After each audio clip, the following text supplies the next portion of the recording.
this session. This session is part of the 4-week series that we're doing for runners, okay? So yoga for runners. We've worked through some single leg strength and we've also worked through core. Tonight we've got to release the hips, and we need to release the hips because most runners are tight through the hips, and it's going to make a huge difference in your stride length and also injury resistance if you loosen off these different areas. Now I'm going to talk a little bit about why we might be tight in certain areas as we go through, but there will be different ways and different means that we're going to be doing this in. Some are going to be some dynamic stretches, the others are going to be some mobilization, and then also some long static holds. I'm going to take the watch off because just so I don't let it go in the way. So here we go. I'm going to do a little bit of balance to start, just have a little bit of a mess around. Feet come all the way towards the front of the mat. And what I want you to do from here is, I want you to go all the way towards the edge of the mat and think about squeezing your glutes and make sure that you're nice and engaged through your core. Draw the belly button into the spine. You're going to imagine you're walking back on a tightrope, okay, but we're just actually using the mat, and you're going to fall off the mat, and if you do, you're probably going to fall about half a centimetre, okay, rather than falling off, I don't know, a high wire, wherever you're going to be at. Okay, so hands on the hips, try and look up, look at a fixed point. You're going to bring one foot behind the other and try and sense where the outer edge of the mat is. So half of the foot on, half of the foot off, one foot behind the other. This is really good just to know where your feet are in relation to space. Now, especially when I see a lot of people and they're stepping over the centre line, so we're not really knowing where the feet are when they are running, okay? Alright, hands come up into the sky, big reach up, and then you're going to forward fold down, and you're going to walk your hands out towards the front of the mat. Working into the back body first of all, so you plant the palms down, and you walk the feet up towards the hands. So walking up, walking up, walking up, feet come down, and you're in this forward fold now. So try and work into the hamstrings. Take away that bend in the knees, and try and work that full fascial back line of the body. Letting the arms hang down, and you know, especially in a forward fold, just trying to push your chest along. If you want to work into the hamstrings rather than the lower back, you don't just let your body slump. You tilt your pelvis, you push your chest along, and then let your head tuck underneath. Okay, take the hands back down, walk the feet back towards the rear. Again, finding downward facing dog. From there. So in the downward facing dog, a very common pose, we've done this plenty of times, and you're walking the hands back up towards the feet. So walk those hands up, you come back to that start point again, come over towards the outside of the mat, hands onto the hips, walk the feet forwards. I'm looking down there, that's the wrong way to do it. Look at a fixed point in front. If you look down, then your posture is going to be slumped, and that's also something to remember when you're running, is looking about 10 metres in front of you, and that pushes the chest up. I actually like to wear caps sometimes down a little bit, so it forces me to look up from there. Alright, step over to the other side of the mat, you walk down the opposite side of the mat, towards the rear, one step at a time, to the rear, that's it, step all the way through, and then back in towards the centre once more. Hands up into the sky, a little bit of a back bend, just warming into the back, warming into maybe hip flexors and quads as well, and then walk out with the hands with a strong core engage, not the bum up, tuck through. Into downward dog first of all, and we moved on there. Then walk your feet back up towards the hands, again hanging where we are now. I'm just going to go into a little bit of a dynamic balance for this one. So you're going to go one hand on the back of the other, and you're just going to do this nice slow scoops.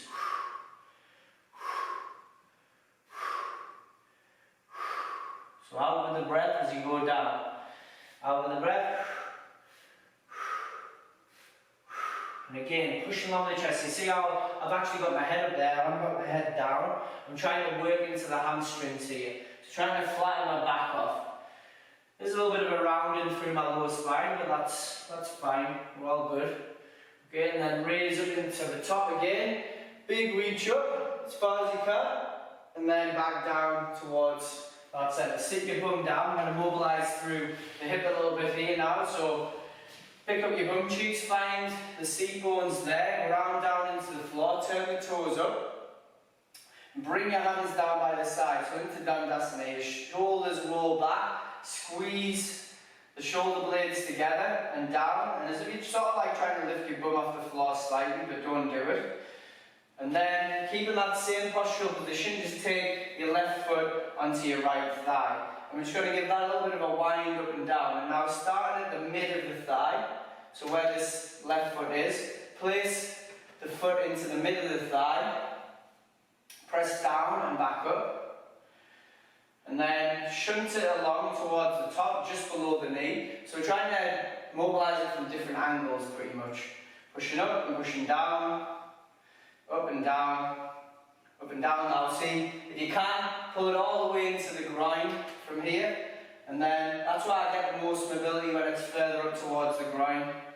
And you're just winding that up a little bit more, working into the hip. Don't lose the posture, keep it up. This is something I see in my classes all the time, is when we're ever doing, especially in Ashtanga, doing the seated positions, the stretches that we have, people tend to slump through the posture, and that's just something that they may be doing everyday life as well. Now from there, drop that down just below the knee, and I want you to shuffle your bum towards your heel. You can bring the hands behind you. Again, this is going to create a good postural position because you're opening up your shoulders, and actually what you can do is you can bend the elbows, but lift up through the chest, tilt that pelvis and press the left knee out. So we're really trying to work into the outer hip on the left hand side here. That's it, press up, press up, press up. And even if you want to make it a little bit more intense, just drop your bum even further towards the heel and press up to the chest again.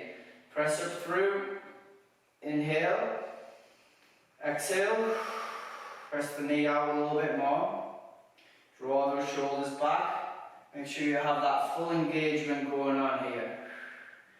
That's it. So there's going to be, like I said, there's going to be some dynamic stretches. There's also going to be some static stretches. This is one of your static stretches here. So we're going to be holding these for around 90 seconds plus, so maybe a couple of minutes here. That's why I'm sort of moving around, but you try not to come out of it, alright, and into it, because it just sort of resets the body, and you want to try and settle into these and work down bit by bit. Okay, slide the bum out, give the legs a bit of a shake through again, and take the right foot. Set that posture, shoulders back, tilt the pelvis forwards, place the right ankle into the middle of the thigh, and then start to push down with that right leg. And keeping the toes activated on that bottom foot, and it's like you're getting a bit of a massage from your other ankle as well here. So if you're tight through your quads, or you're tender from being doing some running, and you're probably going to feel this through your quads. There's a bit of a massage on this left hand side. I'll drop it down just above the knee. And just for me there again, like I'm not going to get as much range of movement with my leg a little bit low, but I'm working and mobilising through different areas of the outer hip here. And pull in. So working dynamically. Dynamically just means, you know, stretching with a little bit of movement. It's moving through a range of movement rather than static, obviously staying still, but we still are moving in it, but very slightly with the static stretches. So pushing up and down from there. Again, slide that just above the knee, and then turn the foot down, slide the bum in, roll the shoulders back, bend the elbows if you want, but always pinching through here. Push the knee outwards. I would say this is my more mobile hip. We're going to go into, I'm just going to chat a little bit whilst he was going, right, so why are we stretching the outer hip? Why do we become tight in the outer hip as well as runners?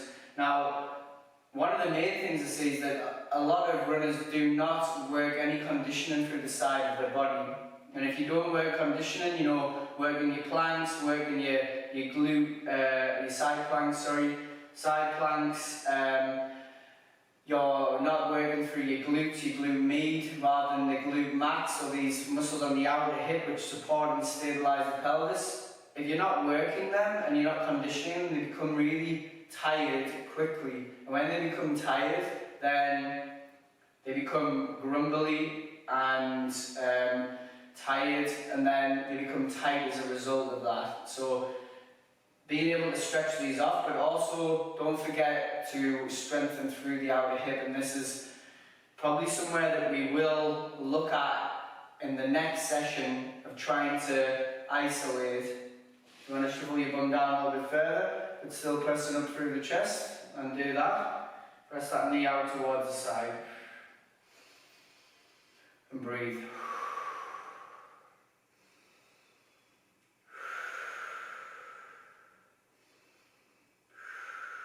Okay, and then release out.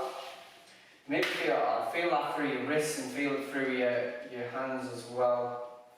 Now coming into a double pigeon pose. Now double pigeon is, pigeon pose is this. Another very common posture. Pigeon. Double pigeon is you're really stretching off the front leg when you're doing a single leg pigeon. So a double leg pigeon is pretty much doing the same thing but with both legs. Let's take one of the roll blocks. Now, let's just see if you can get into the position first. This front leg, you're trying to line it up with this edge of the mat. Alright, and it's the same with this leg as well, but let's just say bottom leg is the right this time. If you feel like your knees just wants to come up, then you can put a little bit of a stabilizer there by using a block to that side. Now, if you can, you try to bring the foot all the way up towards the knee here. This is going to be the leg that you're stretching mainly. You maybe won't be able to get the knee all the way up there, so maybe slide it down a little bit further. Slide down a little bit further, okay, and just go to the where the lower leg meets the upper leg, around the knee. And all you're doing here is pressing up through the chest. I'm going to go back up to the top here. Pressing down, but it's a light press. Now, you'll see me from here, there's a big gap, but over time, as I create a little bit more pressure and my body starts to trust the position, I start to open up through the hips. You just see it letting go here. You see this gap starting to get a little bit smaller each time. I'm just pressing down. Try not have too much tension. If you get like too much of a pinching feeling through the outer hip, then probably ward away from this and try something different. Working through the outer hip, the next thing we're going to work on after we've done this is through the front of the thighs and the hip flexors. So hip flexors where we become tight. Quads is definitely a place that we become tight as runners. See how this is a lot smaller now? Slowly release that out because it won't feel too comfortable. Give your leg a bit of a stretch. And if you want to use the block again, then you can use the block. It's up to you. So the bottom leg was the top leg from before. So I'm going to square that off to the front of the mat and place that underneath my knee. I'm going to put this other leg on top. When you're here as well, what you should be sort of looking at, and put that arm on there, set up the position. Remember, if you don't need to slide the foot further down the leg, then you can do that as well. One important thing to remember here is that you're working to your own limitations. Alright, so you're not trying to press into where you think you should be. You're just letting your body relax and get used to where it is, and over time when you do this more and more, then the body will give you a little bit more movement and mobility where you need it. And if you look in between your legs, if you've got both of the lower leg parallel to each other at the front of the mat, you should have like a triangle shape from your groin all the way up to the creases of the knees. And getting a little bit further down here. Very easy to lose your posture in this position. Lower down the knee. Good. It creates a fair bit of heat in the body as well, this after a period of time.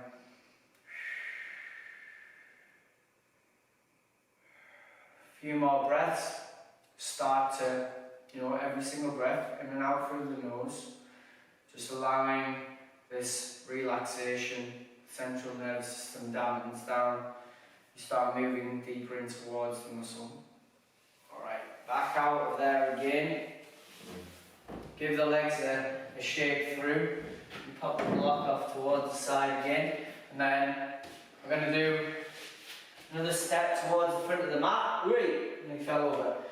Back towards the corner of the mat. We're going to do our little tightrope challenge again. Walking back towards the rear.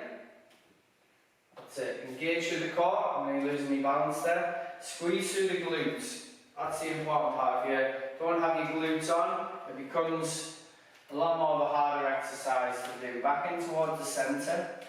Raise up with both hands. And then walk your hands out towards the front. Palms come down. I'm going to go into downward dog with both feet together and then left foot into the sky. Left foot's going to come to the outside of the left hand. We're going to assume this position to open up through the hips. Now, straight away, I'm just going to go into this bounce position. So I want you to just take your hands onto your hips like this. You're trying not to hyperextend the back.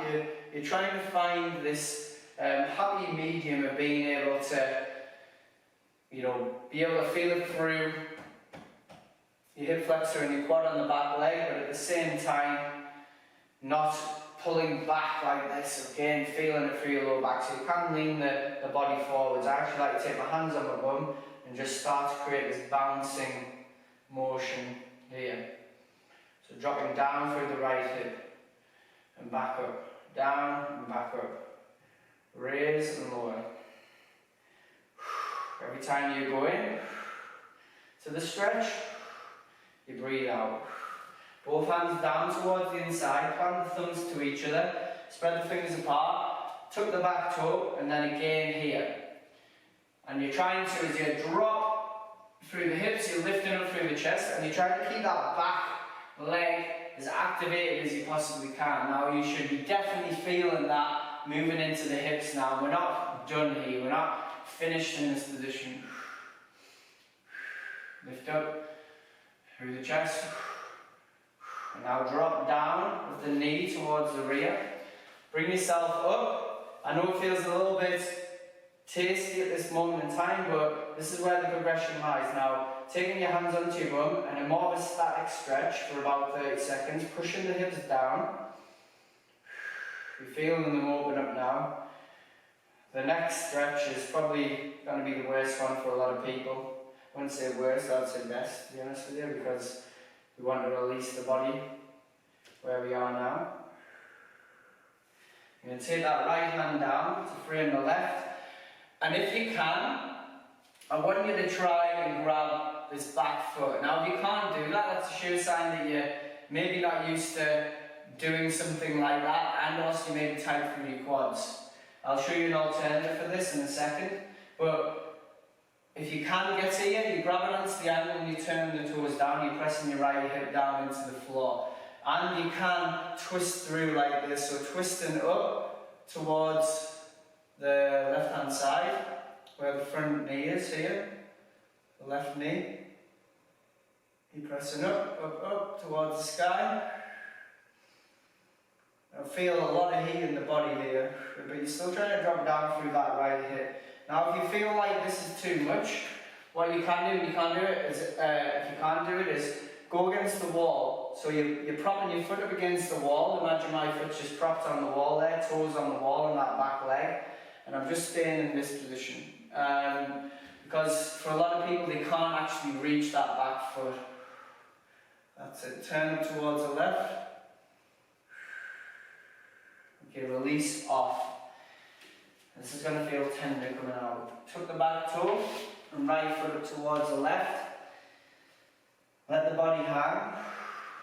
And then open out. So open out through this front side of the body. Maybe just give the hips a twist or a shake or a bit of both. Let them come back to a state of equilibrium. And then step back towards the front of the mat. Alright, so walking backwards here, stepping behind, using that back edge again, on the side edge, all the way to the rear, half of the foot on, half of the foot off, and then back in towards the central point, hands up into the sky, exhale forward fold, come into a downward dog, do this, and then we're going right foot into the sky, right foot to the outside of the hands.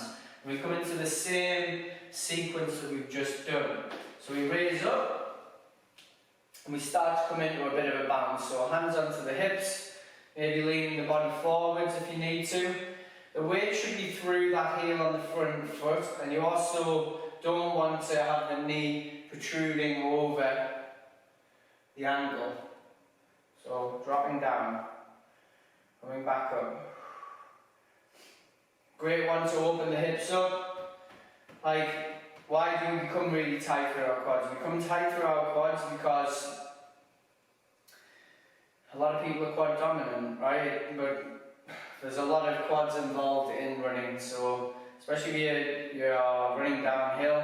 I usually find that when you're doing a good trail run or a mountain run and you're trying to run down the side of the mountain, you're having to stop yourself the whole time, and there's a lot of quads used there.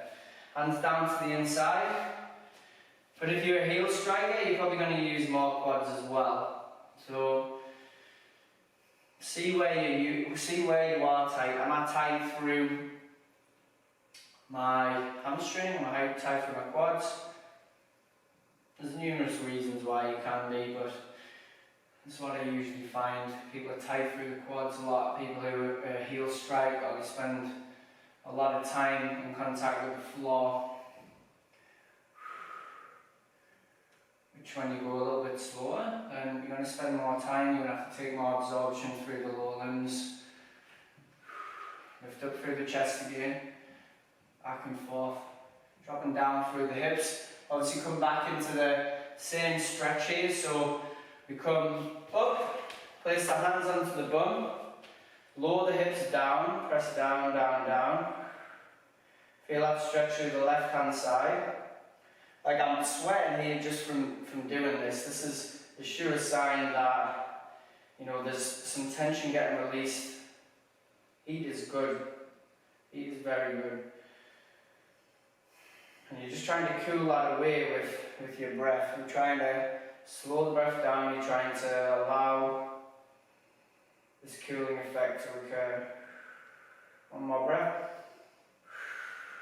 Again, maybe putting your foot up against the wall, or you can come into, call it a couch stretch, because you can put your foot on a couch behind you instead of the wall.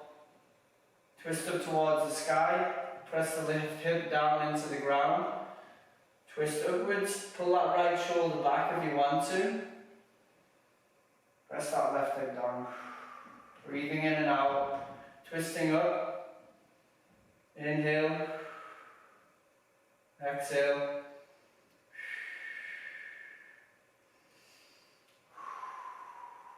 nearly there. This session is flying over. Like I said, this is a part of a little bit of a series of different classes. And it just shows how yoga can be a nice addition to your own training, running training. Turn that toe down, remember. Squeeze through the left bum cheek. Okay, and slowly release off there. Tuck that back toe, left foot comes up to the right. That's a naughty stretch, okay? Squeeze the hips, push the hips forwards like this, and then take a little bit of a forward fold down to the floor. Forward fold down from here. Alright, step the feet back. Come into a kneel position. Going to go through the front of the quads. Front of the shins. Push your heels in together and sit back. Find the seat bones hitting the heels, and just take this rock from left to right. So if if you slap the floor with your feet, maybe you've got a a history of shin splints or tightness through the front of your shins, we're just stretching off through the front of the shins here. This may be so painful for you, so just sitting back in this position may be enough, or even just taking your hands down and lowering yourself into it. It don't have to be like, this doesn't have to be gold standard. You're just working through it. We're all working at our own pace with these. Now into the hamstrings here. You got two options. You can go left foot towards the front like this, sitting back on the right leg, so you're getting a double whammy through quads, front of the ankle, and also the hamstrings. Or you can come up into the traditional style stretch of like a half split stretch here. Okay, but I'm going to stay down like this. I'm going to create a little bit of a hook in with by bending my left knee, hooking my heel into the floor and pressing my chest along. So leading with the chest rather than leading with this slumped spine. I want to work into the hamstrings here. I'm going to turn that toe down and turn the toe out like this, and then back into the centre, pressing your chest up and over that big toe. Take a couple more deep breaths there, and then pop that left foot back again. Heels in together, start to take a rock over from left to right. It's going to be our last stretch of the session. We work through outer hip, we work through quads, we work through hip flexors, working through hamstrings, and also work through the front of the shins as well. So we've hit lots of different areas in different ways. Hopefully you're feeling a little bit of an effect here. Remember, you don't have to be back on the heel. You can come up like this, hook into the floor and press your chest along. But I just like it down here. Try and pull that heel down into the ground, so you're hooking back. Always try to maybe keep a little bend in that knee rather than straightening out.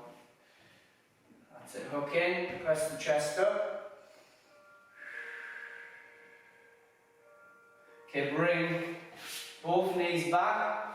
Pop yourself into a child's pose, just for a bit of a rest really. And then raise back into the top. And there you go, well done. Lots of different stretches there, like I've just said. Going to carry this on. There'll be another one of these sessions coming up next week, so look forward to that. Hope you enjoyed that. If you want to see more of these videos, then please subscribe to the Local Vision YouTube channel. Just press subscribe and you'll be able to get an abundance of different sessions that are for body and mind.